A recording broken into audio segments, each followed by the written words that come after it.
What's up, everybody? This is Whisky in the 6. I'm Rob, doing the Ardbeg Blaaack. This is the regular release, 46%. I do have the committee release right here, which is 50.7%. Not a drastic difference in ABV between the two. A lot of people say that the regular release is better than the committee release. Both were highly sought after this year. Black is in reference to the fact that they finished these in Pinot Noir casks. I'm gonna nose it, taste it, give it a mark. So as usual with Ardbeg, it's unchill filtered, no added color, 46%. These casks, these Pinot Noir casks, were from New Zealand. They did a really good job with presentation this time. I really like the black sheep in there, the name, the Ardbeg Blaaack. The overall presentation I thought was really, really nice. Okay, so on the nose, get a little bit of like a magic marker kind of note. Maybe some like smoky cherries.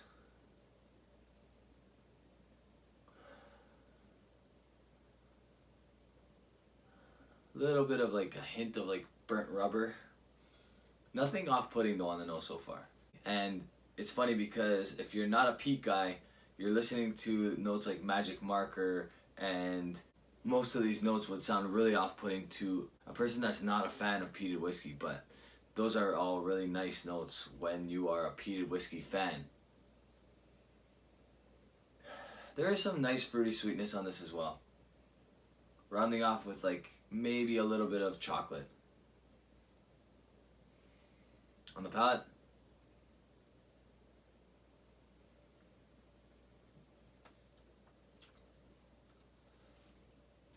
yeah, so a little bit of that magic marker carries over, but then it goes into some nice smoked cherries, a little bit of like dark chocolate, maybe a little bit of like a honey glaze as well, something a little bit briny. It's pretty sweet. It's one of the sweeter Ardbegs that I've tasted.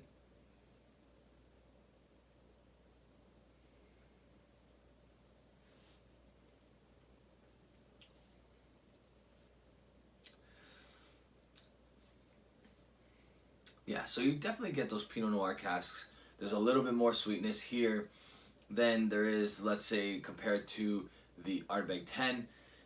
More sweetness than the Viscosity.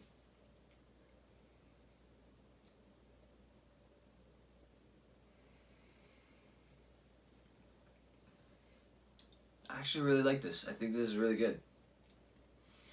Is it better than the Ardbeg 10? Hard to say. I don't think so.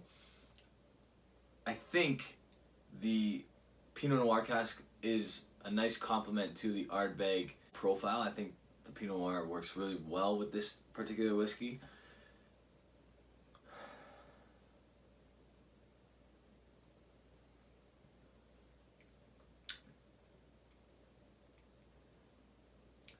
Easy drinking.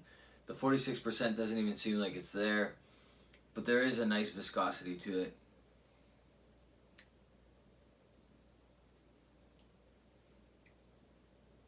These whiskeys tend to go for about $200 at the LCBO, maybe a little bit more, like $205, something like that. The committee release is usually not that much more if the LCBO gets it at all. I got this in Alberta. I believe it was about 130 bucks, and the committee release was a little bit more than that. But they go for really high prices on secondary market. It's not worth for me to buy this on secondary. However, if you can get it at retail, it's a definite buy. It's really, really good stuff. I'm going to give this one an 88. I think it's actually really good.